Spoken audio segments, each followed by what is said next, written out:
So let's say that you're pulling a rope attached to a box at a 30-degree angle above the horizontal, but the box does not move, so we know that friction is present. Could you calculate the force that the ground exerts on the box? In other words, the normal force. As always, to begin solving this problem, I'll draw an interaction diagram and a force diagram for the box. So I've gone ahead and drawn in my interaction diagram, being careful to include the force of friction between the ground and the earth. Now, when I draw my force diagram, I'm going to be careful to make sure that I draw the forces acting at the exact angles that I'm given. Now, I'm missing one more arrow. I'm missing the force of friction. And let's say you weren't sure where to draw the force of friction. Ask yourself, is the object accelerating in the x direction in this problem? The answer is no, it's not moving. So if the object is not accelerating in the x direction, and I know that when I look at the force of the rope on the box, this has a component that is both horizontal and vertical. I can show those like this.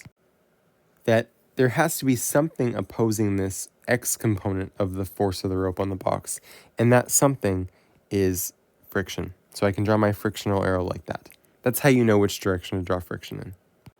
Now remember, because this problem has an angled force, we're going to split that force into components, x and y components, and redraw our force diagram showing only those horizontal and vertical components before adding up our forces. This will help make sure we do this correctly. Before I do that, I'm going to write out the expression for FRBX and FRBY. That's what I'm calling the x and y components of that rope force on the box. I know this will be equal to FRB, if we call that the whole force that the rope exerts on the box, times cosine of 30 degrees. And then similarly, the y component would be that hypotenuse times sine of 30 degrees. So this is no different than how we've solved for components before, like in projectile motion. So I'll go ahead and redraw my force diagram now, showing all of these forces as separate arrows. All right, now that I've redrawn my force diagram, I can then express the sum of forces in the x and y directions separately. In this case, I know that the sum of forces in the x direction will be the x component of the rope force minus the force of friction if we define right to be positive. I also know that the sum of forces in the y direction will be the two upward forces minus the one downward force, and I can write that out like this. And in this case, I've abbreviated the force the ground exerts on the box as FGB, and the force the earth exerts on the box as FEB.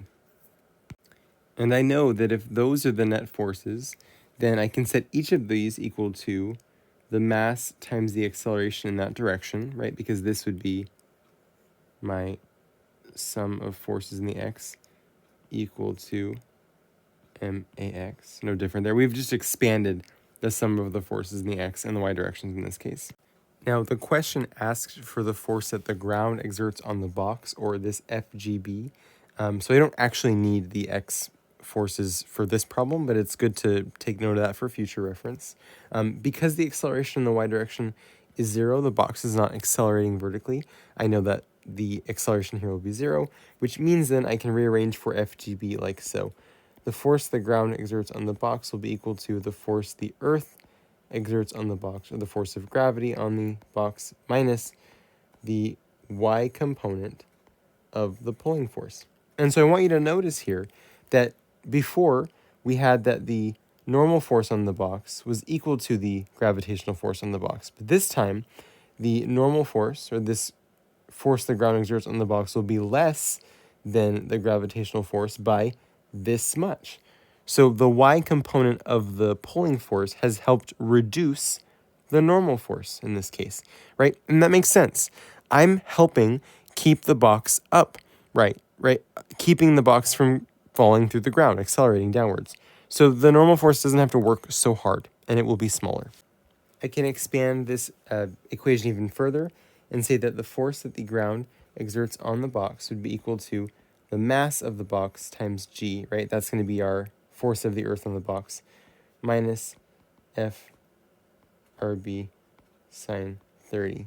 And I'll leave it there. If you were given the mass of the box and the amount of force that you use to actually pull on the box, so let's say that you pull with a force of 100 newtons, I would plug in 100 here, and I would do 100 sine 30, right? So whatever force you were given for the pull, you would plug that in there, and then you would solve for your normal force, or the force the ground exerts on the box, like so. But I wanted to point out that it will be smaller, and that's the important thing to take away from this problem, is that the normal force is not always just equal to mg. The normal force will change depending on what other forces are present in the vertical direction.